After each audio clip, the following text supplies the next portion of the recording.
d'avoir accepté notre invitation. Merci à vous tous d'être avec nous ce soir pour ce dimanche de Sonia Houria autour de son livre. Vous voyez la couverture sur l'écran, War Torn, The Making of Syria, le démembrement de la Syrie 2011-2021, livre qui paraîtra en anglais très prochainement.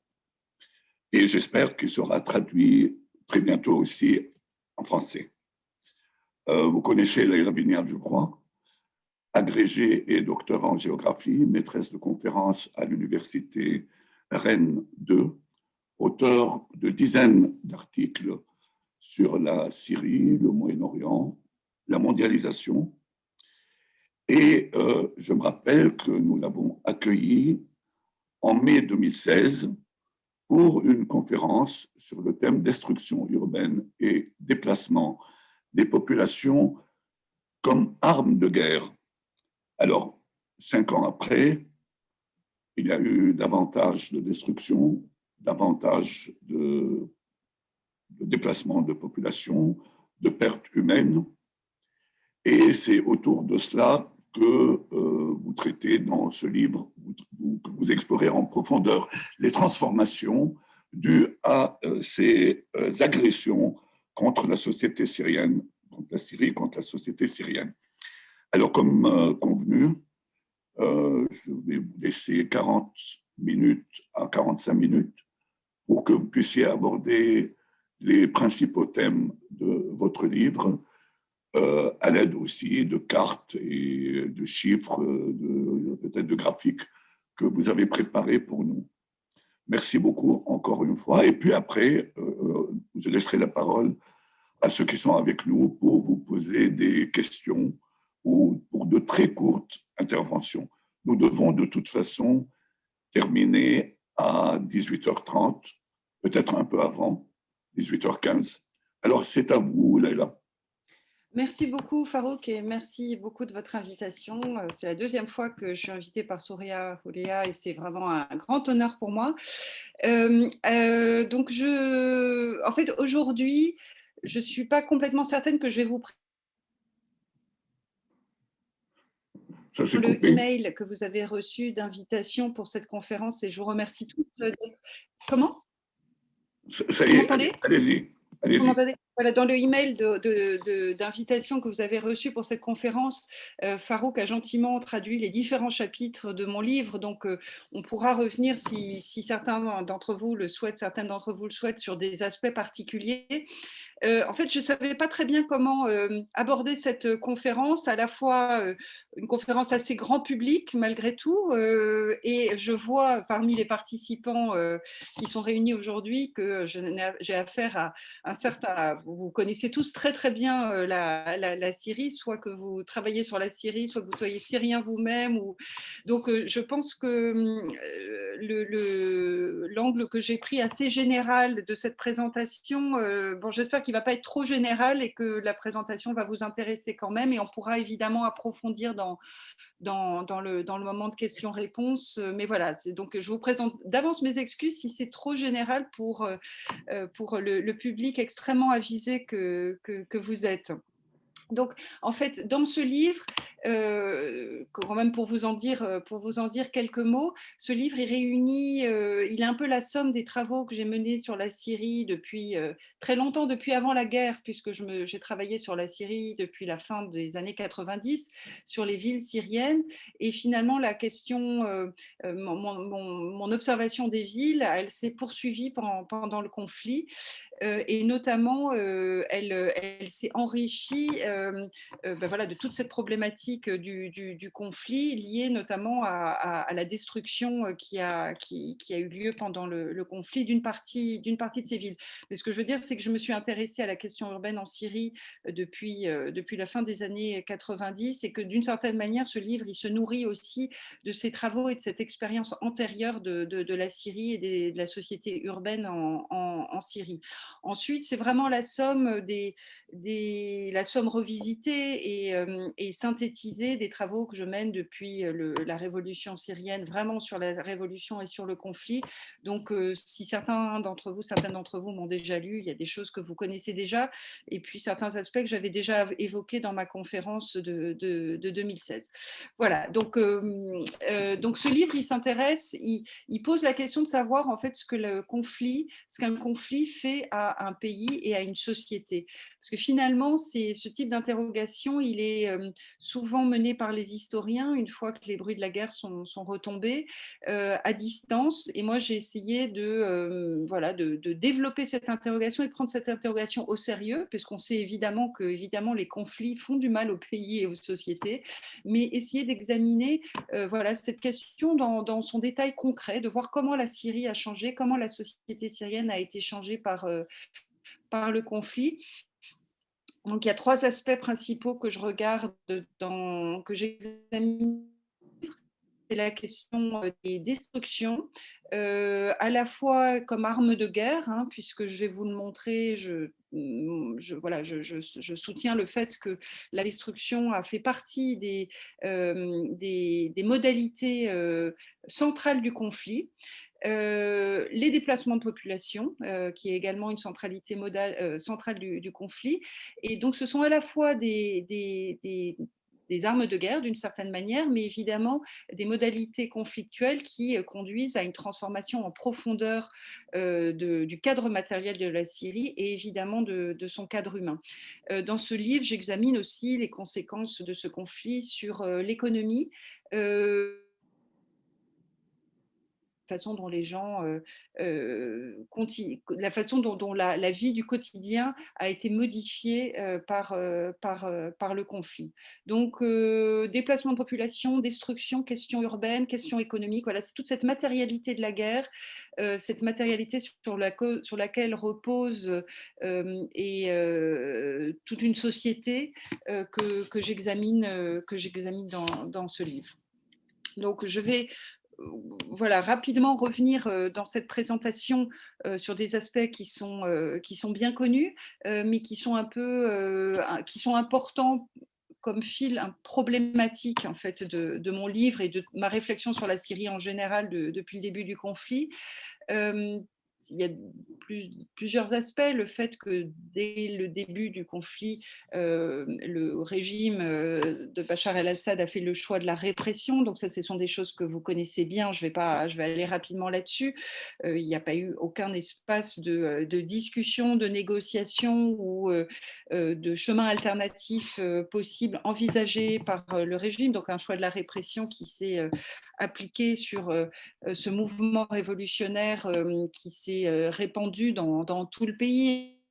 Vous avez cette carte que j'avais déjà montrée, je crois, en 2016. C'est une carte que j'ai réalisée en 2013 ou 2014, je crois, qui montre la répartition des manifestations en 2011-2012 et qui montre cette géographie d'un mouvement donc populaire hein, qui touche l'ensemble de la société et l'ensemble du territoire habité syrien, qui est donc qui est suivi par qui est tout de suite auquel répond immédiatement une répression très sévère. Et donc une autre carte que j'avais déjà montrée, je crois en 2016, qui indique dès 2012 des chiffres de mortalité importants sur l'ensemble du territoire syrien en réponse à ce mouvement populaire. Donc, je vais très vite hein, sur ces aspects que vous connaissez bien. Une des conséquences parmi les conséquences de la répression, c'est évidemment la fin de l'élan révolutionnaire, hein, avec ce graphique qui relève les manifestations dans les différents gouvernorats de Syrie, différentes dates, lors de différents vendredis que j'ai choisi entre 2011 et 2014, et on voit que de vendredi en vendredi, au fur et à mesure que la répression et que la répression a lieu et que le conflit militaire armé se développe, cet élan révolutionnaire, même si la modalité révolutionnaire et la modalité pacifique et les différentes actions de la société civile à côté de la modalité militaire demeurent active tout au long du conflit. La modalité de manifestation, en tout cas, et d'occupation de l'espace public et de revendication populaire dans la rue, évidemment, on la voit diminuer très rapidement du fait de la répression et puis de l'extension du conflit militaire. Donc ça, ce sont des choses qui sont évidemment bien connues comme conséquence de cette répression et de cette descente dans le conflit. Une descente dans le conflit qui conduit à la fragmentation du pays, donc une fragmentation en fonction des occupations, en fonction des situations militaires. Hein. Donc vous avez ici deux cartes que j'ai insérées dans mon livre qui vous présentent la fragmentation du pays à deux dates différentes, donc en 2016 et en 2020. Bon, mon propos dans cette conférence, c'est pas du tout de rentrer dans une analyse de la territorialisation de la Syrie par différents groupes, mais de vous montrer ces cartes pour rendre compte de cette géographie très particulière du conflit, qui est une géographie assez fluide et qui en même temps a construit des lignes de front qui parfois ont pu être, et des démarcations territoriales entre zones tenues par les différentes parties au conflit qui ont parfois pu être suffisamment durables pour qu'au sein des différents territoires, il y ait des modalités de gouvernance assez différenciées qui se mettent en place, et notamment dans les territoires tenus par les groupes d'opposition et évidemment dans les territoires contrôlés par l'État islamique. Tandis qu'on voit qu'en 2020, on est dans une situation évidemment très différente avec la reconquête d'une grande partie des territoires qui auparavant étaient tenus par différents groupes d'opposition, à la fois par les forces du régime, et puis on voit dans le nord du pays la présence, les territoires tenus par les forces démocratiques syriennes, la présence turque, voilà, une géographie qui est à peu près, en 2020, qui ressemble à peu près à celle qu'elle est aujourd'hui. Je montre ces cartes puisque cette géographie cette géographie militaire, si vous voulez, bien qu'elle ait été fluide, est importante pour comprendre la géographie des destructions, évidemment, puisque c'est ce que je montre dans mes travaux et dans ce livre et rapidement dans cette conférence. La géographie des destructions et la géographie du peuplement est en grande partie liée aux dynamiques du conflit et à la géographie du conflit militaire et du conflit politique.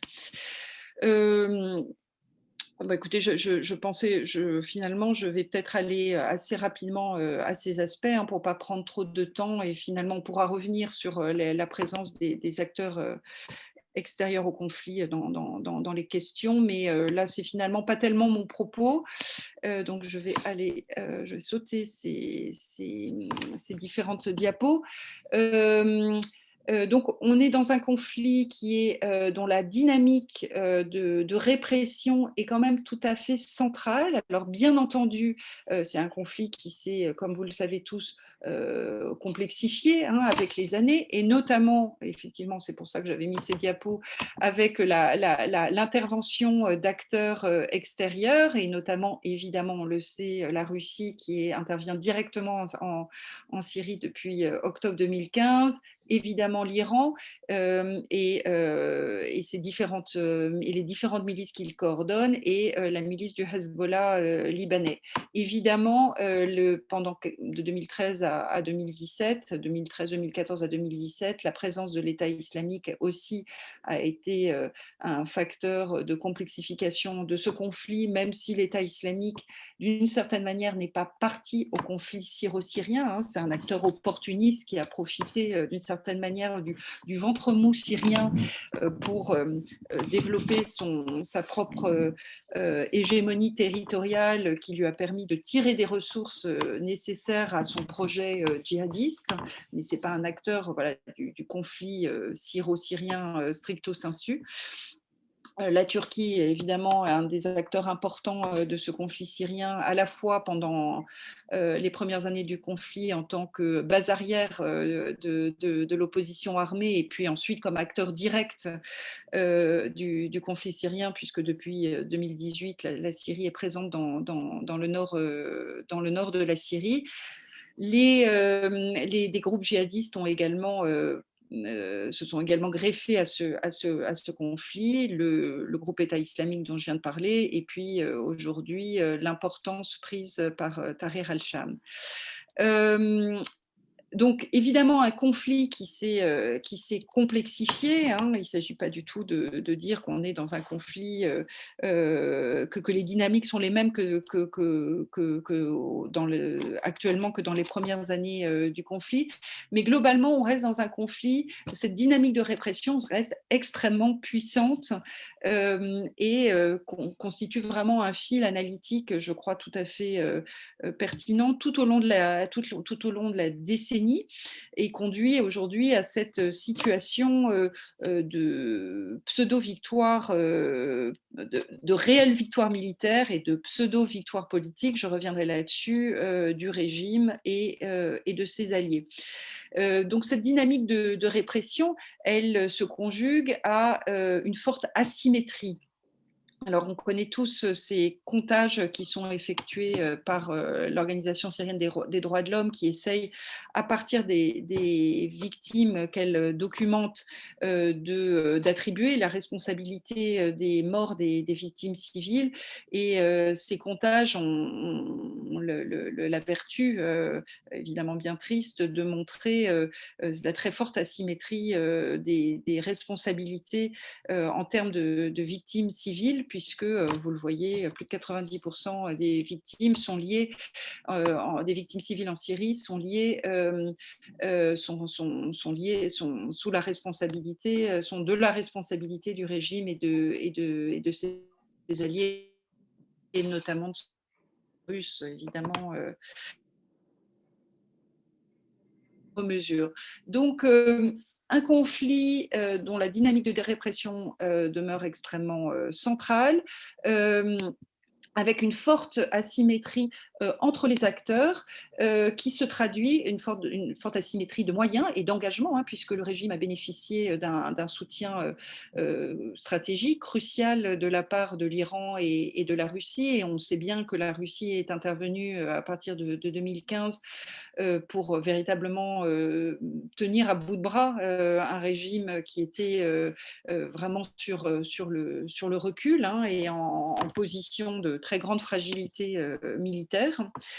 Et un conflit dont la dimension intérieure est caractérisée par la violence systématique et de masse contre les populations, ce qui accompagne ce que je viens de dire, qu'on est dans une logique de répression généralisée. Et cette répression, donc, elle s'applique non seulement aux groupes qui se militarisent dans l'opposition, mais elle s'applique à toutes les populations qui sont associées d'une manière ou d'une autre, dans l'optique du régime, à ces oppositions pacifiques comme ces oppositions militarisées. Et la répression, donc elle se déploie notamment donc au travers d'une violence systématique contre les populations, et notamment par l'utilisation massive des bombardements dans des zones qui sont tenues par l'opposition ou qui ont été des foyers d'opposition importants pendant la période stricto sensu révolutionnaire. Ce sont donc des bombardements qui sont perpétrés au moyen de l'artillerie lourde, mais aussi de bombardements aériens par les forces du régime, et à partir d'octobre 2015 par l'aviation russe. D'autres types d'armes sont évidemment sont utilisés, on le sait bien, dans le régime. Les bombes barils, sur lesquelles je ne reviens pas parce que je pense que tout le monde sait très bien ce que c'est dans le public d'aujourd'hui, qui sont donc jetées à partir d'hélicoptères, et évidemment l'emploi d'armes chimiques. Alors, les bombardements par artillerie contre des populations civiles ont également été le fait de groupes d'opposition hein, qui avaient des mortiers et qui ont été tirés contre des quartiers civils de l'autre côté des lignes de front dans les différentes villes dans lesquelles il y a eu des lignes de front opposition force du régime. Mais c'est artillerie par mortier sont extrêmement minimes par rapport aux bombardements aériens systématiques et de masse perpétrés par l'aviation du régime, puisque le régime est la seule partie au conflit qui a une aviation et l'opposition n'a jamais eu de moyens de défense anti-aérienne. Donc aviation du régime doublée de l'aviation russe à partir d'octobre 2015, c'est vraiment la modalité principale des bombardements en Syrie. Donc des campagnes de bombardement qui visent véritablement les civils. Et comment est-ce qu'on peut le montrer ça? Tout simplement en examinant les campagnes de bombardement qui ont été dans toutes ces années de conflit dans de Syrie dans lesquelles il y avait des forces de l'opposition. C'est-à-dire que dans les modalités d'engagement régulières des conflits armés, on a le droit évidemment de bombarder des cibles militaires. Ces cibles militaires doivent être extrêmement précises et les modalités d'engagement sont précisées également dans le droit humanitaire international afin d'être certain d'épargner les populations civiles.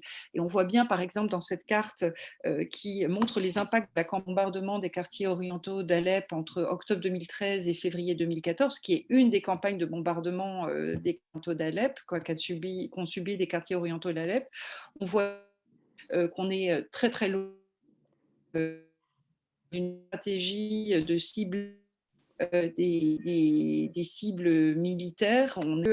Les quartiers résidentiels et les populations civiles ont été visés lors des campagnes de bombardement, ce qu'on voit très nettement sur ce type de carte, où on voit ces bombardements par tapis de bombes et qui donc dérogent complètement aux règles d'engagement du combat telles que définies par le droit humanitaire international, donc qui prévoit que les bombardements doivent être exclusivement réservés, que quand on a une cible dans des quartiers habités, on doit avoir parfaitement précisé le caractère militaire de cette cible. Et donc des campagnes de bombardement telles qu'on les voit sur cette carte peuvent constituer et constituent très certainement des crimes de guerre généralisés, hein, puisque les populations civiles sont explicitement visées.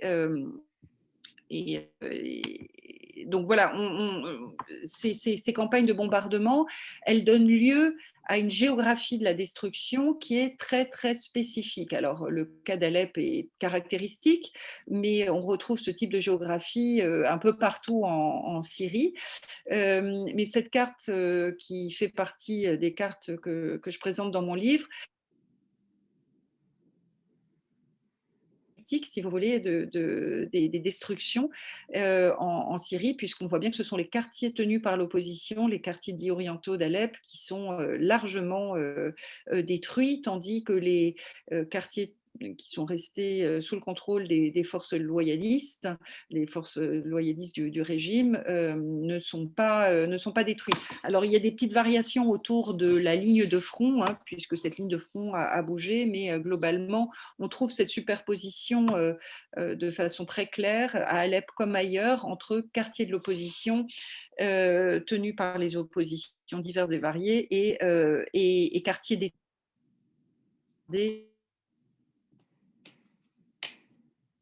détruits. Alors, excusez-moi, hop, attendez, là excusez-moi, j'ai un petit problème de... Hop. Excusez-moi, hop. Voilà, je suis... et cette autre carte, je vous montre cette autre carte Donc pourquoi ces cartes datent de mars 2016? C'est pour des questions de source en fait. J'ai les images satellites que j'ai pu utiliser pour ces cartes avec un collègue cartographe sont des données de 2016, donc depuis les bombardements aériens sur Alep-Est se sont arrêtés avec la reprise d'Alep-Est en décembre 2016. Ce qui est intéressant de voir sur cette carte, c'est l'importance des destructions civiles à Alep-Est. Alors évidemment, les destructions dans la vieille ville médiévale qui a subi des dommages irréparables. Il y a l'UNESCO qui a estimé en 2017 dans un rapport qu'environ 60% du tissu de la vieille ville avait été endommagé. Donc, évidemment, la vieille ville a subi des dégâts très, très importants. Mais il ne faut pas occulter, il ne faut pas que la perte de ce patrimoine architectural et la perte de ce monde social du souk, notamment, occulte par ailleurs, qui est vraiment évidemment dramatique, occulte par ailleurs le fait que le tissu urbain plus ordinaire de la vie sociale et économique d'Alep a également subi des dommages extrêmement importants. On estime que 44%, presque la moitié du parc immobilier de la ville dans ses quartiers orientaux et 86% de ses infrastructures commerciales ont été endommagées. On estime par exemple que 60% des infrastructures de santé ont été détruites ou partiellement endommagées dans ces quartiers orientaux, et que seulement 40% des écoles fonctionnent encore. Cette carte, elle montre également que 9 marchés alimentaires ont été détruits, 129 mosquées détruites ou endommagées, 100 primaires, secondaires et universitaires, principalement localisés dans les quartiers orientaux. Donc cette guerre contre la population, hein, elle se lie aussi dans la destruction des infrastructures civiles, et on a évidemment beaucoup de rapports et de témoignages qui rendent compte de campagnes de bombardement répétées sur des hôpitaux, sur des marchés, sur des infrastructures civiles. Voilà. Et ces cartes en rendent compte de façon très claire, et on voit cette géographie qui se dessine de façon très claire entre quartiers tenus par l'opposition et quartiers tenus par les forces loyales du régime. Alors évidemment, on a la stratégie de la destruction et du bombardement qui est au cœur de cette logique de répression que je décrivais au début de cette discussion. C'est une arme qui est surtout utilisée par les forces du régime, et donc une géographie singulière des destructions qui se reproduit globalement sur l'ensemble des territoires qui ont été tenus par l'opposition au régime. Donc, ce sur quoi je voudrais insister, c'est que les destructions en Syrie ne sont pas un dommage collatéral, c'est vraiment une modalité centrale de la guerre liée au bombardement des populations civiles. Il y a évidemment d'autres violences qui sont faites aux populations lors de ce conflit, notamment les sièges. Et la plupart des sièges ont été mis en place par les forces du régime. Les sièges sont aujourd'hui, il n'y a pratiquement plus de sièges, qui a été l'année pendant laquelle il y a eu le plus de sièges qui ont été mis en place, qui existaient en Syrie. On estimait, alors là, les variations, il y a des variations évidemment importantes selon les sources que l'on utilise, mais qu'il y avait entre 1 million de personnes jusqu'à presque 2 millions de personnes, selon Médecins sans frontières, qui étaient affectées par des sièges. Et les sièges ont en fait un effet de long terme de vider les territoires de leur population, puisque dès que les gens partir, ils partent évidemment se mettre à l'abri.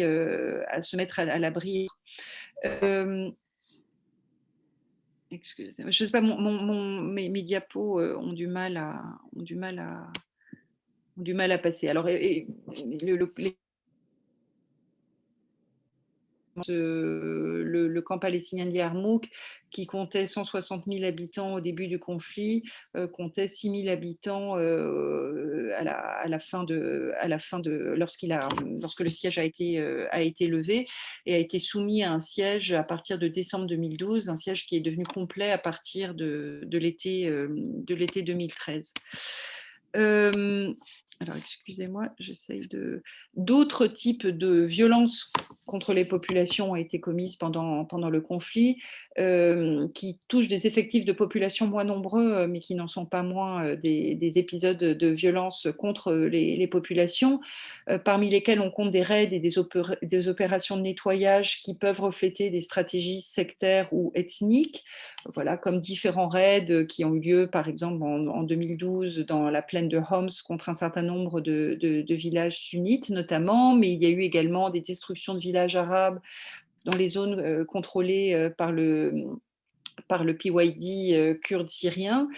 Des opérations de nettoyage politique qui ont été menées dans certaines localités qui étaient tenues par des forces de l'opposition et qui ont été bombardées systématiquement par le régime. Et évidemment, parmi les violences qu'ont subies les populations et qui expliquent en partie aussi les déplacements de population dont je vais parler dans quelques instants, la vie sous Daesh a été évidemment une violence contre les populations non perpétrée par les forces du régime, bien entendu, mais par l'État islamique dans ce cas de figure. Les violences contre les populations, c'est évidemment aussi les arrestations et les disparitions de masse.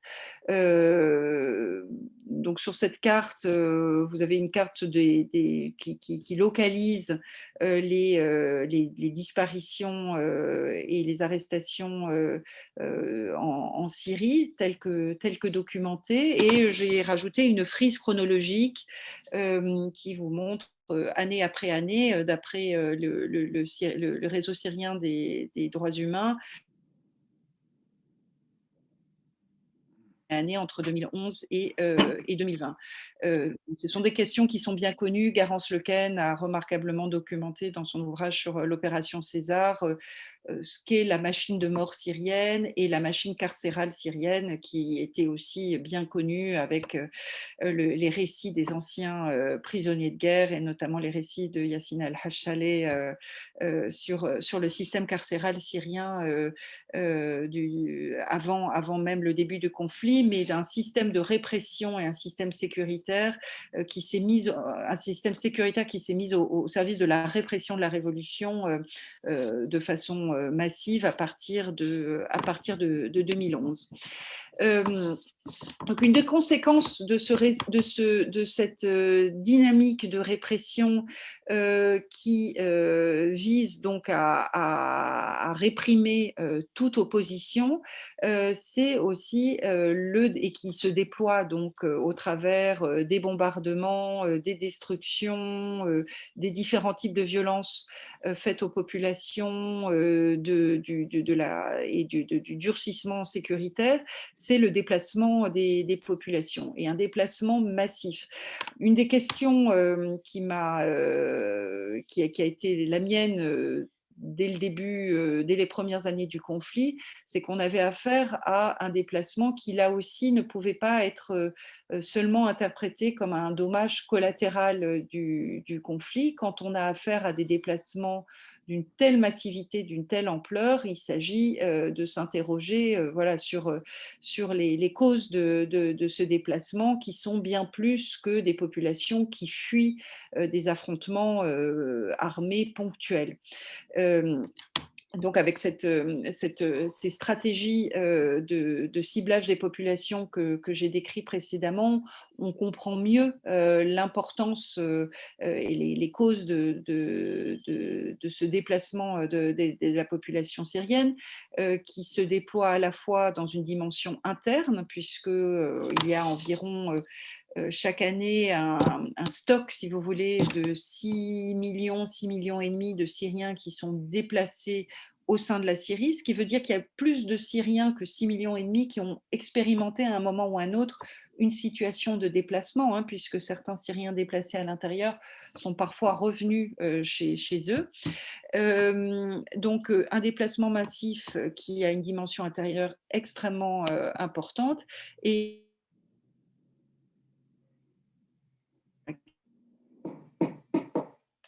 On n'entend pas. voilà, que j'évalue à environ 8 millions de personnes, 8 millions de Syriens qui sont affectés par cette dimension externe du déplacement, qui se retrouvent dans des situations d'exil forcé à l'extérieur de la Syrie, principalement au Moyen-Orient, mais on sait qu'il y a plus d'1 million de Syriens également dans l'Union européenne, quelques dizaines, quelques centaines de milliers de Syriens qui se trouvent hors Moyen-Orient et hors Union européenne, principalement dans les pays du Golfe, en Amérique du Nord, au Canada. Ce qui fait qu'entre les Syriens qui sont réfugiés, qui sont comptabilisés, ceux qui ne sont pas comptabilisés, notamment au Moyen-Orient, et les différentes populations syriennes qui se trouvent dans l'Union européenne et dans d'autres régions du monde, on peut estimer qu'on a 7 à 8 millions de réfugiés qui sont donc hors de Syrie, ce qui représente un tiers de la population d'avant-guerre. Donc, on voit bien que ce déplacement interne, ce déplacement massif, c'est aussi une dimension absolument centrale de ce conflit et le résultat d'une stratégie de répression de la part du régime soutenu par ses alliés envers une population, toute population qui peut être soupçonnée de n'être pas loyale et d'être favorable à des oppositions diverses et variées. En 2021, aujourd'hui, donc la Syrie, c'est vraiment un pays, une société qui sont détruits avec des destructions matérielles très importantes. Je vous donne un certain nombre d'exemples sur cette diapo, mais on pourrait en donner d'autres. C'est aussi une société qui est également détruite en grande partie, à la fois parce que les gens vivent dans une très très grande précarité, une très grande pauvreté. 85% de la population vit sous le seuil de pauvreté. Il y a énormément de chômage. La situation économique actuelle est en plus aggravée par l'effondrement de la livre syrienne à partir de 2019-2020. Et aujourd'hui, la population syrienne est confrontée à des situations de pénurie sur de multiples produits de base, comme le pain, notamment le gaz, l'essence.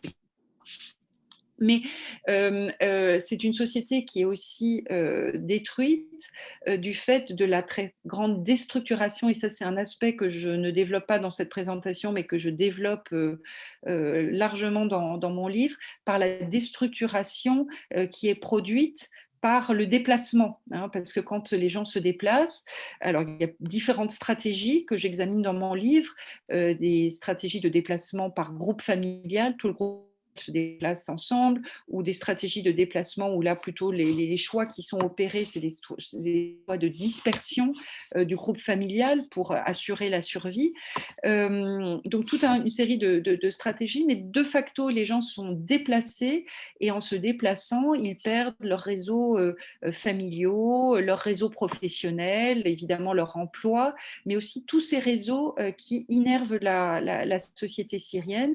Et donc le déplacement contribue à déstructurer très profondément la société syrienne. Alors ces réseaux se recomposent de façon différente dans l'exil et dans le déplacement, mais avec évidemment une perte énorme qui contribue à affecter individuelle des individus et plus globale du collectif social. Je ne voudrais pas être trop longue, mais je me suis puisque je sais que c'est des sujets qui intéressent certainement beaucoup d'entre vous, des projets de reconstruction, puisque depuis les années 2016, mais surtout 2018, on entend parler des projets de reconstruction en Syrie, avec voilà, ce terme un peu paradoxal de parler de reconstruction alors qu'on est encore en guerre. Le terme de reconstruction, il est généralement plutôt évoqué lorsqu'on est dans des situations de paix. Or, on est dans une situation qui n'est pas une situation de paix en Syrie, qui n'est peut-être plus une situation de guerre ouverte, même s'il y a toujours des lieux de conflictualité et une très grande instabilité politique et militaire. On n'est en tout cas pas du tout dans une situation de paix. Malgré tout, le régime affiche un certain nombre de projets de reconstruction. Alors, qui doivent se comprendre voilà, comme faisant partie d'une propagande, hein, tout simplement, de se présenter voilà, comme le régime qui a repris le contrôle du territoire et qui réengage qui engage la reconstruction du pays. Une propagande qui est évidemment contredite par ce que je viens de vous évoquer de la situation catastrophique de l'économie syrienne, par les pénuries qui sont quotidiennes en Syrie aujourd'hui, avec des gens qui font de la queue pendant des heures pour récupérer seulement un sac de pain. Hein. Donc, évidemment, on a affaire à une propagande. Mais ce qui est intéressant de voir autour de ces questions de reconstruction et ces questions urbaines, c'est qu'au cours du conflit, le régime a mis en place des cadres législatifs qui lui permettent de progressivement encadrer le foncier, l'accès au foncier dans un certain nombre de quartiers des villes de Syrie, et notamment dans les quartiers informels qui étaient des quartiers très importants hein, et qui réunissaient entre 30 à 50, voire parfois 60% de la population dans certaines villes, et qui était donc un foncier urbain qui échappait finalement au contrôle du pouvoir, puisqu'il était construit de façon informelle. Il n'était pas possible avant la guerre d'enchaîner les populations pour récupérer ce foncier, pour y construire d'autres quartiers ou pour en faire bénéficier des investisseurs privés, par exemple. Et au fur et à mesure du conflit, donc l'État a mis en place un certain nombre a fait passer un certain nombre de décrets et de lois depuis 2012 jusqu'en 2018 avec la fameuse loi qui permettent une appropriation de ce foncier urbain qui a été libéré physiquement au cours du conflit par les destructions. Ce sont largement ces quartiers informels qui étaient ces quartiers tenus par l'opposition qui ont été détruits au cours du conflit. Donc ces quartiers qui sont aujourd'hui détruits, desquels la population a été chassée, sont aujourd'hui des quartiers qui bénéficient d'un cadre législatif qui permet leur appropriation par des entreprises en accord et en joint venture avec les administrations locales pour redévelopper ces quartiers à partir des projets qu'apporteront de potentiels investisseurs privés. Donc, ce discours sur la reconstruction, c'est à la fois un discours, une propagande, mais c'est aussi un discours qui vient mettre en scène un processus, si vous voulez, de déplacement légal de la population de ces quartiers qui vivaient auparavant selon des modalités informelles et qui aujourd'hui en est exclue puisque au moyen de ces différents dispositifs législatifs, les gens qui habitaient dans ces quartiers ne pourront pas y revenir puisqu'ils ne pourront pas voilà, à la fois prouver leur présence antérieure, leur titre de propriété, et les quartiers seront développés en fonction d'intérêts qui ne seront pas les intérêts de ces populations. On pourra y revenir si vous le souhaitez dans les questions. Donc, quelle perspective pour la Syrie? On voit bien que le bilan des 10 ans de conflit, il est très lourd sur tous les plans, et que la victoire proclamée actuellement par le régime pourrait être une victoire à la Pyrrhus, parce qu'il faut pouvoir, le pays est en ruine, et la question de la survie des populations et de la fourniture aux populations d'un cadre dans lequel la population peut vivre va être On n'entend pas, Leïla. prochaines années politiquement enfin des années qui viennent politiquement. Vous m'entendez pas? Ça coupe de temps à autre. Voilà. Donc une victoire à la Pyrrhus peut-être, du fait de l'état de destruction dans lequel est le pays, et le défi qui se présente au régime, pour le régime, de fournir de quoi survivre à la population qui réside toujours en Syrie. Et donc, c'est un peu à l'aune de ce contexte de très grande destruction qu'il faut aussi examiner tout ce discours sur la reconstruction. Non seulement la reconstruction matérielle, je viens d'en montrer les limites, mais aussi la reconstruction ce discours de la reconstruction où le régime se présente comme celui qui va remettre en marche le pays, alors que les coûts de cette reconstruction, ils sont évidemment immenses. On les estime entre 250 à 400 milliards de dollars. Et évidemment, ni le régime, qui n'a plus un sou dans ses caisses, ni les banques syriennes, ni les alliés de la Syrie ne peuvent financer cette reconstruction. Donc, toute reconstruction de la Syrie, une reconstruction dont l'objectif serait évidemment de remettre en marche le pays et de fournir logements, emplois, services de base aux Syriens, elle ne pourra donc passer que par l'engagement de la communauté internationale, qui est la seule à même de mobiliser les financements nécessaires à une véritable reconstruction, hein, pas à une reconstruction de façade. Or, la communauté internationale, elle ne pourrait s'engager dans une telle voie, dans une voie d'un financement de la reconstruction de la Syrie, que dans le cadre d'une Syrie pacifiée et sur la base d'un règlement politique, comme par exemple la base qui a été dessinée, le cadre qui a été dessiné par la résolution 2254 de 2015 de l'ONU. Évidemment, ni Bachar el-Assad ni ses alliés ne veulent entendre parler d'un tel règlement politique. Ils n'en ont pas l'intérêt, hein, étant dans une position de victoire militaire. Mais donc, ce discours sur la reconstruction qui est proféré par le régime, c'est vraiment un faux semblant. Le régime n'en a pas les moyens. C'est davantage un instrument politique qui est brandi par Bachar el-Assad, sans doute pour diviser la communauté internationale, dans la mesure où il en a écarté les pays européens et tous ceux qui ne l'ont pas soutenu. Et Bachar el-Assad a par ailleurs de facto conditionné l'accès au marché de cette reconstruction à une forme de normalisation des relations avec son régime.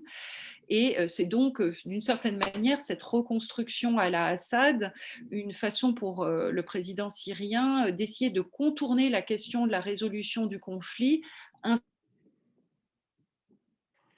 C'est coupé. Et d'une certaine manière, la reconstruction de la Syrie, elle est sans doute pas à envisager dans un futur proche, dans ces conditions. C'est davantage une façon pour le régime de perpétuer le conflit, il me semble, en se détournant des besoins de sa population après l'avoir combattu pendant 10 ans. Dans ce contexte, troisième question aussi qui aujourd'hui préoccupe évidemment tous les observateurs de la Syrie, c'est le sort des réfugiés syriens. Quel retour possible? Alors, vous vous souvenez sans doute tous du discours prononcé par Bachar el-Assad en 2017, où il regrettait les destructions du conflit, mais finalement soulignait le fait que malgré toutes les pertes et humaines et matérielles, la société syrienne était aujourd'hui une société plus homogène. Ce discours est évidemment une claire reconnaissance de la part du régime du fait que les personnes qui avaient quitté la Syrie n'étaient plus bienvenues dans le pays. Le retour, quel retour possible alors que la situation politique est non réglée? Ça, c'est évidemment le point de départ, hein. Enfin, c'est la question fondamentale et la condition fondamentale du retour de millions de réfugiés, hein. La question sécuritaire aussi est non réglée. Les réfugiés, quand on les interroge, sont très inquiets du fait qu'un retour au pays pourrait impliquer des arrestations. Et là encore, on a vu les chiffres des arrestations et on est tous tout à fait au courant des risques qui sont liés aux arrestations en Syrie. Donc la question sécuritaire, elle est aussi extrêmement importante dans les préoccupations des Syriens qui sont à l'extérieur lorsqu'ils envisagent leur retour. Les Syriens qui sont à l'extérieur, dans les enquêtes qui sont menées et dans les entretiens que moi j'ai pu avoir avec beaucoup de Syriens au Liban, il y a aussi la question économique et la question plus générale de l'avenir, hein. Quel avenir dans un pays qui est dans une telle situation d'effondrement? La question de savoir où retourner, hein, quand on voit cette Syrie détruite, et les Syriens de l'extérieur, j'espère que je l'ai bien montré, sont dans leur grande majorité les Syriens qui viennent de ces quartiers qui ont été détruits. Les Syriens aspirent à revenir chez eux et non pas n'importe où en Syrie.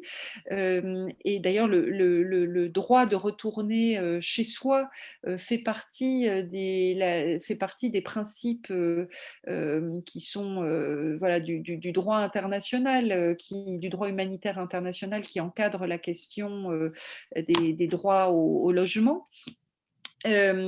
Donc, on ne peut plus retourner dans le quartier dans lequel on vivait, à la fois parce qu'il est détruit et puis pour des questions légales, à partir du moment où le régime a bloqué finalement la reconnaissance des droits de propriété des habitants de ces quartiers. Ce qui fait que quand on regarde les enquêtes qui sont menées auprès des réfugiés dans la région, il y a seulement 5% des réfugiés qui disent envisager un retour dans un court terme. Dans le court terme, la plupart des personnes indiquent qu'elles aimeraient rentrer en Syrie, mais pour ces questions politiques, sécuritaires et d'avenir, il n'y a aucune possibilité de retourner dans un futur proche qui est sérieusement envisagée par les Syriens réfugiés au Moyen-Orient. Donc, voilà, des perspectives pour la Syrie, pour terminer cette rapide présentation, qui sont finalement assez sombres, hein, tristement sombres, avec un faux semblant de la paix, des faux semblants de la reconstruction et un retour qui semble inenvisageable dans le futur proche et qui n'est d'ailleurs pas envisagé par le régime syrien qui ne donne aucun signe tangible de vouloir voir les réfugiés syriens revenir dans cette Syrie, dans la Syrie des années 2020. Voilà, je m'arrête ici. J'ai été un peu longue et je suis tout à fait heureuse de pouvoir échanger avec vous sur les aspects que vous souhaiterez aborder de façon plus détaillée. Beaucoup. Merci Laëla pour cet exposé. Je vois dans la table des matières qui a été distribuée avec l'invitation à cette entrée, il y a des points qui peuvent être développés. Je ne sais pas si tout le monde a cette table des matières sous les yeux, et parce qu'ils peuvent poser des questions de détail sur les différents aspects abordés par Laëla Binal dans cet exposé.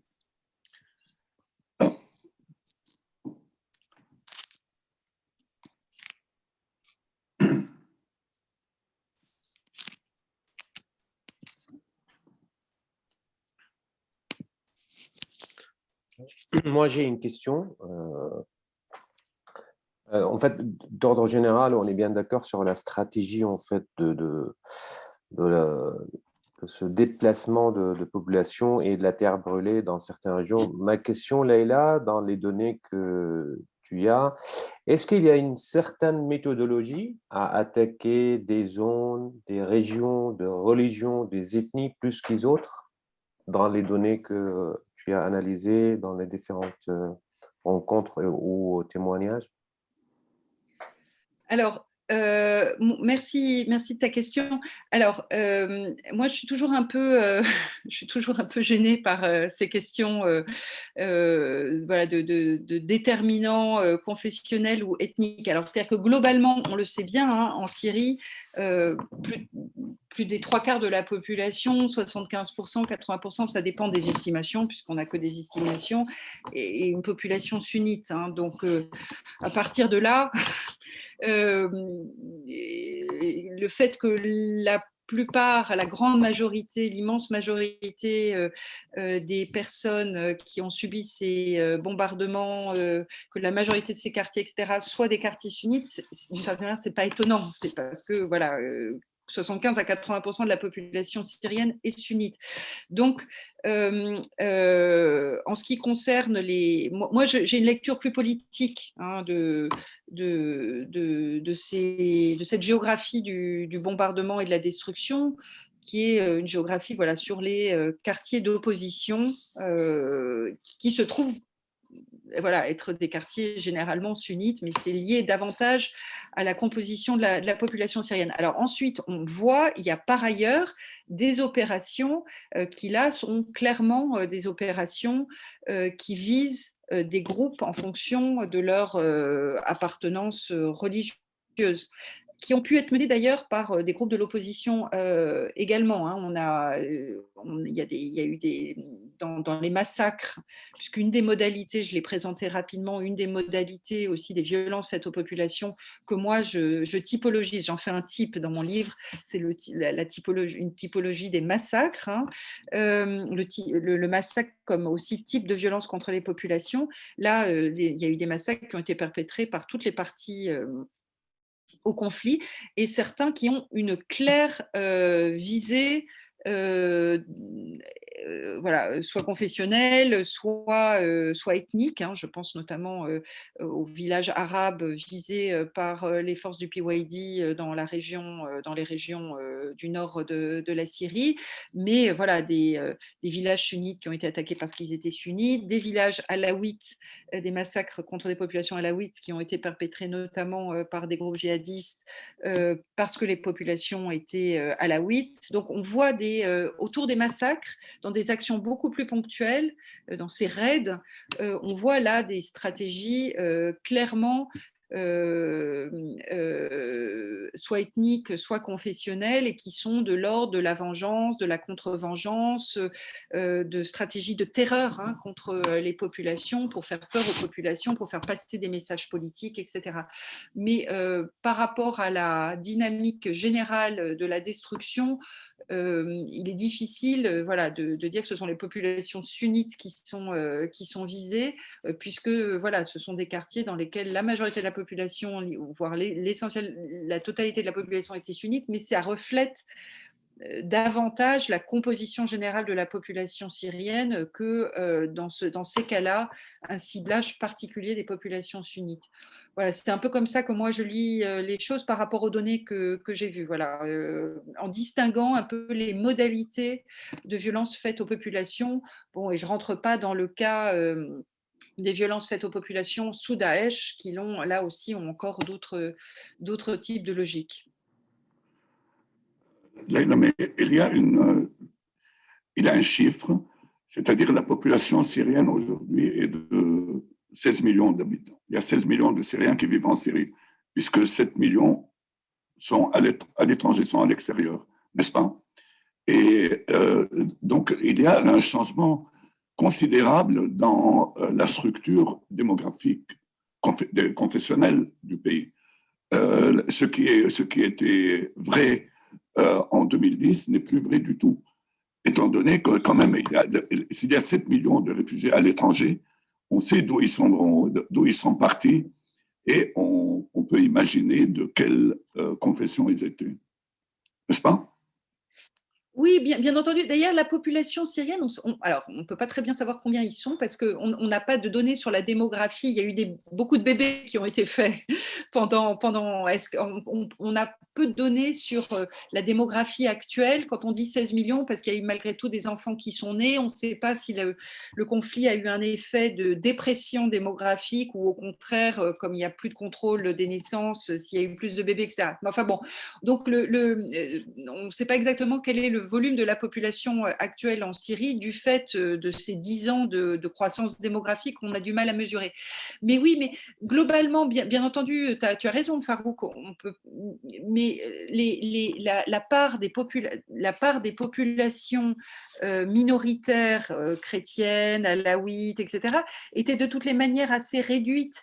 Donc, je ne pense pas qu'il y ait, même si on estime qu'il y a 7 millions de sunnites qui sont partis, pour dire les choses clairement, même si parmi les Syriens qui sont réfugiés à l'étranger, il y a aussi des chrétiens, des alaouites, etc., mais bon, dans des proportions évidemment moindres.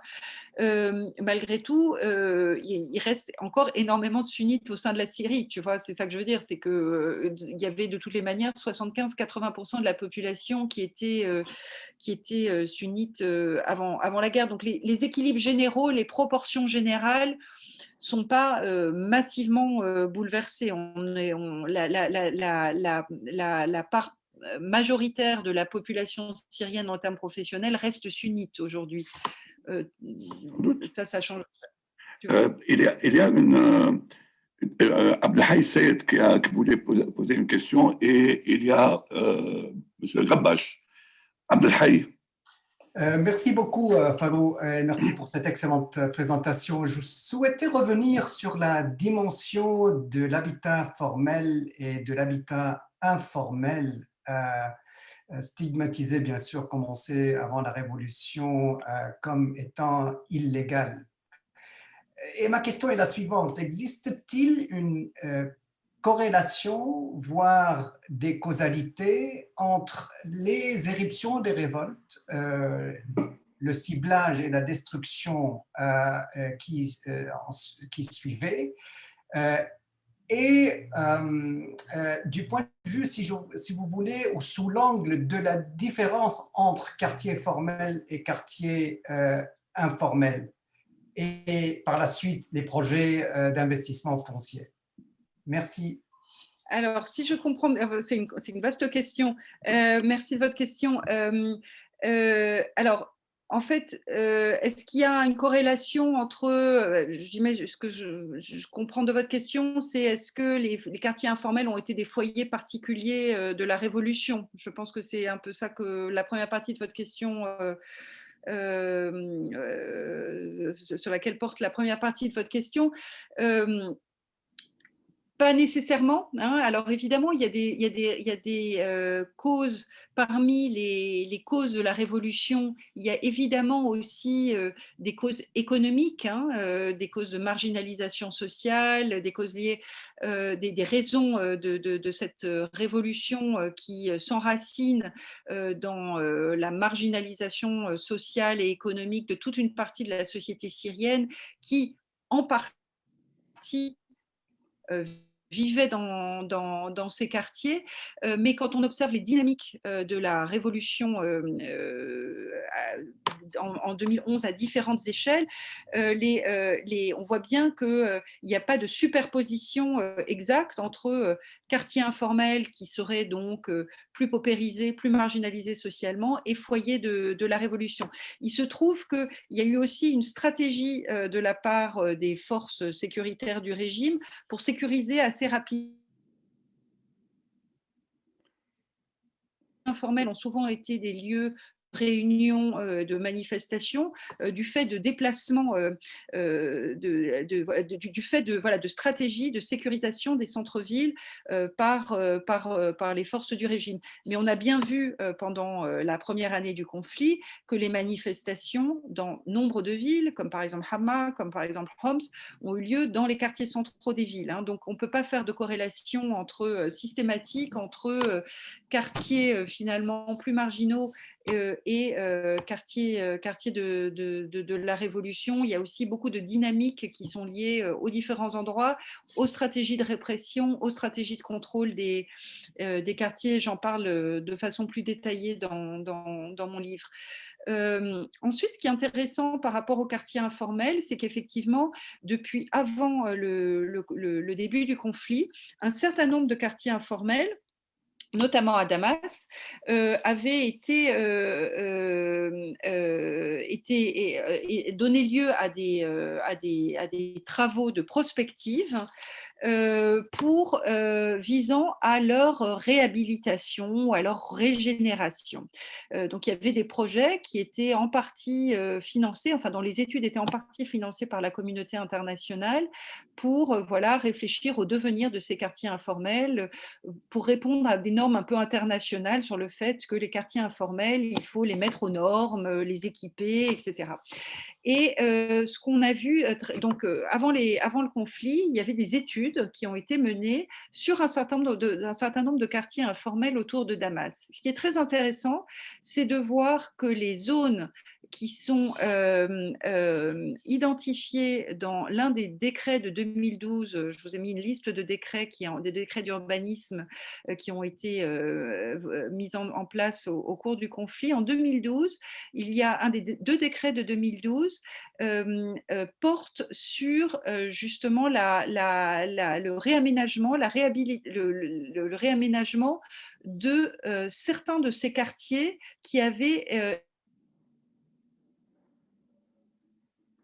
le conflit et qui sont au cours du conflit détruits par les bombardements, mais on le voit aussi de façon très claire avec les images satellites et un certain nombre de témoignages dont certaines parties ont aussi été détruites par des opérations de destruction menées en faisant sauter les immeubles avec des bulldozers, etc. Donc il y a toute une partie du foncier informel des grandes villes de Syrie, parce que je l'ai documenté également à Hama et on le voit très bien dans mon livre, je développe cet exemple dans mon livre, pour Hama aussi, certains quartiers qui faisaient l'objet de convoitises, de projets de réhabilitation, mais aussi de convoitises immobilières de la part d'entrepreneurs qui, au cours du conflit, sont détruits par les destructions, ça tombe bien, ou qui sont détruits par des opérations de rasage des quartiers qui sont menées par les forces du régime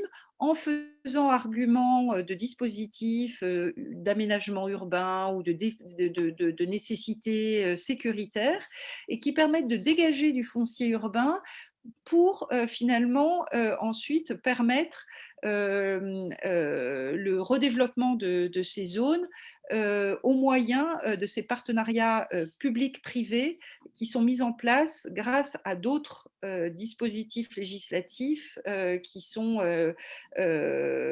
créés en 2015, en 2018, etc. Donc, il y a un lien aussi qui peut être fait entre la destruction de ces quartiers informels et des formes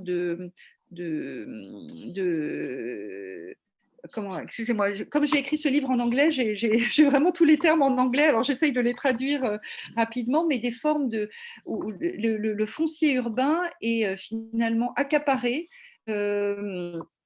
par des intérêts privés favorisés par le régime, puisque pour le régime, c'est aussi une manière de rétribuer en leur donnant accès à ce foncier, leur donnant accès à ce foncier urbain informel qui est libre à la fois de construction et est libre de population. Merci. Mahmoud. Merci, Farouk. Il ne reste pas beaucoup de temps. À propos des questions déjà posées et des réponses de notre amie Leïla, il a mentionné les déclarations de certains représentants des régimes pour aboutir à une société homogène. Je crois que c'est le frère de Bachar Maher qui, au début de la révolution, a déclaré que notre père a pris ce pays avec quelques 7 millions d'habitants et au besoin, on le rendra avec le même nombre d'habitants, quoi, qui sont, disons, prêts à faire tuer ou faire immigrer ou faire déplacer le 2/3 ou plus. Tu as mentionné là que les bombardements n'ont pas visé vraiment le contrôle militaire lorsqu'on bombarde les boulangeries, les culs, c'est-à-dire comme s'il y avait une intention pour faire pousser la population civile à se déplacer ou à immigrer. Il y a aussi des déclarations, je ne sais plus le nom d'un représentant, disons, de régime, un dirigeant militaire qui disait, disons, en parlant aux réfugiés ou aux exilés, de ne pas revenir. Vous voyez ce que je veux dire? Il y a aussi l'aspect de chiisation, parce que bon, à la coordination de Paris de l'action syrienne, il y a un monsieur qui est décédé il y a quelques jours, Fouad Mahiddine, un activiste de Nobel, de confession chiite à côté d'Alep, et qui nous a raconté depuis le début, les premières années de la révolution, le régime faisait bombarder un quartier sunnite et peu après le quartier chiite par les mêmes forces pour attiser, disons, les différences confessionnelles.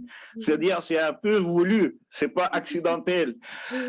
Et maintenant, disons, on peut dire qu'il y a sur 10 Syriens, à peu près 3 exilés, 3 déplacés et 6 qui habitent dans les zones, disons, contrôlées par le régime ou par ses alliés.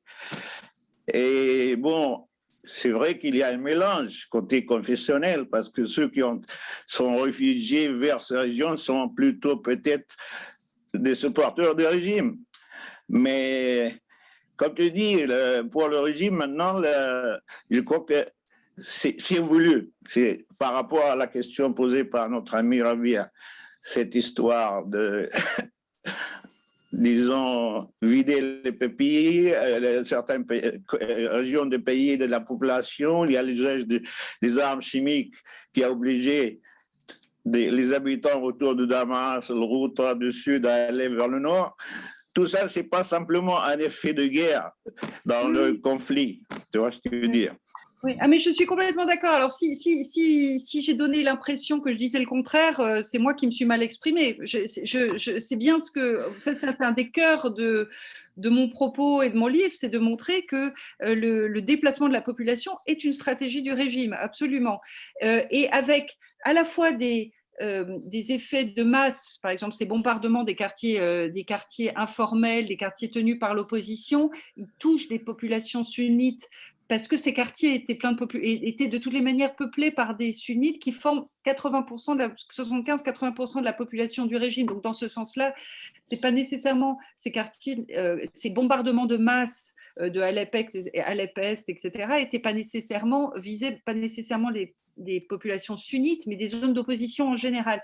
Ensuite, il y a eu aussi parfaite et avec la volonté de faire partir les populations, je suis bien d'accord. Et ensuite, ponctuellement, ce que vous décrivez, là, ce que décrivait votre ami sur le fait qu'il y a eu des stratégies de manipulation des appartenances religieuses, bien entendu. Il y a eu aussi des massacres qui ont visé spécifiquement certains groupes. Tout à fait, ça fait partie aussi des stratégies employées par le régime, bien entendu.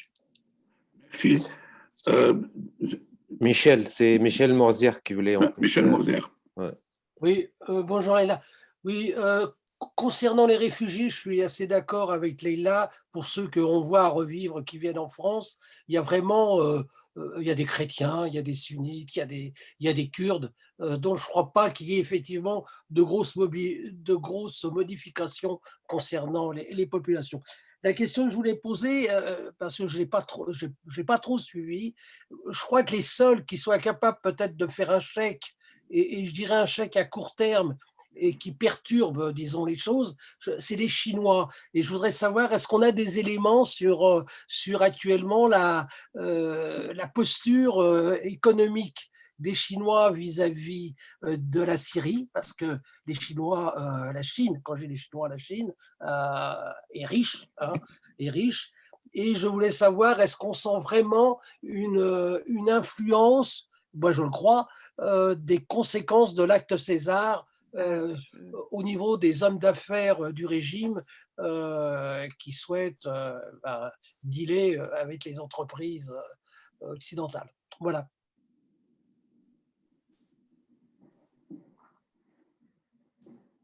Michel, là, il faut que je me remette un peu à jour sur les investissements chinois. On en parle, mais par exemple, mais il faut que je regarde récemment là, ce qui s'est passé. Ça fait un petit bout de temps que je n'ai pas regardé les investissements chinois. Il y a eu des Chinois, des délégations chinoises qui sont venues à Damas. Il y a eu des expositions qui ont été organisées par le régime. Voilà, il y a des Chinois qui sont présents. Moi, de ce que j'ai vu d'investissement concret, là, on n'a pas du tout un rush chinois vers la Syrie. Hein. Donc, mais il faut que je me mette un jour un peu là-dessus. Mais on n'a pas de. Par exemple, il y a eu une loi, il y a un nouveau dispositif qui permet de faire des joint ventures, etc.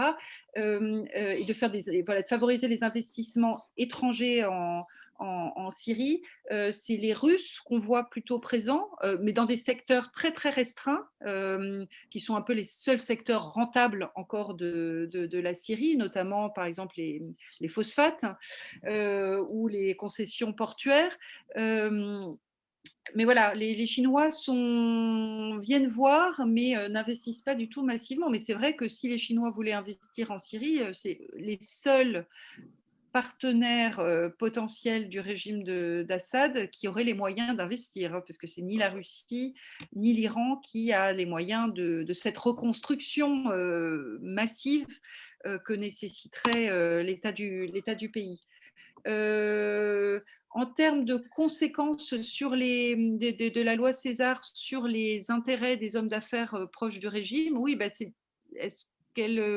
est-ce qu'on voit déjà, est-ce qu'on mesure déjà les impacts sur leur fortune personnelle ou sur leur… Parce que ce qu'il y a, c'est qu'il y a la loi César d'une part, et puis comme tu le sais sans doute, il y a tous ces dispositifs européens notamment, mais aussi américains, qui ciblent des individus. Donc, en fait, les proches du régime, c'est moins que la loi César, c'est surtout ces dispositifs de sanctions nominatives. Sur les banques surtout. Voilà. Ah oui, d'accord, mais je pensais que tu parlais plutôt des gens des proches. Les proches du régime, ils doivent se méfier. La loi César, c'est sûr que ça a des impacts sur le fonctionnement économique du pays, bien entendu, et ça a aussi des impacts sur le fonctionnement économique plus général, et ça a des conséquences évidemment délétères sur l'économie générale du pays, puisque toutes les transactions avec la Syrie sont devenues encore plus compliquées, y compris pour des gens pour des industriels, par exemple syriens, qui ont juste besoin d'importer certains composants, certains intrants de leur production, et qui donc ne peuvent plus le faire. Les flux financiers qui étaient déjà compliqués avec la Syrie le sont impossibles. Donc effectivement, la loi César, elle a des impacts négatifs sur l'économie syrienne. Mais ensuite, par ailleurs, les sanctions, c'est toujours le débat autour des sanctions. Moi, j'ai pas la réponse là-dessus. C'est que c'est quand même une des armes dont dispose la communauté internationale. Est-ce qu'il faut s'en priver ?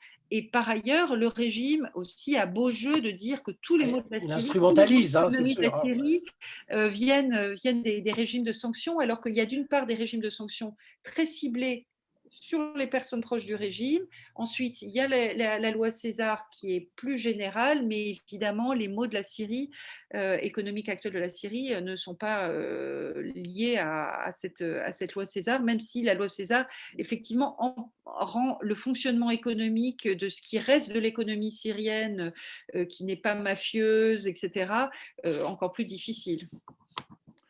Merci. Avant de terminer, j'aurais une question pratique. Votre livre va paraître quand ? Alors, il paraît normalement, d'après mon éditeur, en juillet en Angleterre, en Amérique du Nord à l'automne, et j'espère peut-être qu'il y aura une traduction en français, et à ce moment-là, bon, ça sera, j'espère, dans les peut-être pour la fin de l'année. Début 2022? Peut-être. Bon, nous l'espérons tous. Merci beaucoup, Leïla. Merci à vous tous.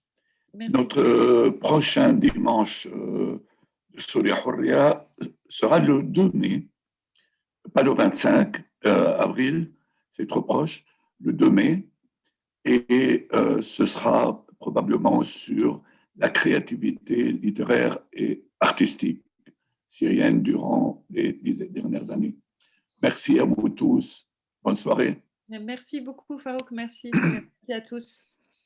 Merci. Merci Leïla, merci à tous. Merci. À bientôt. Merci beaucoup. À bientôt. Au revoir. Beaucoup. Merci Leïla. Au revoir.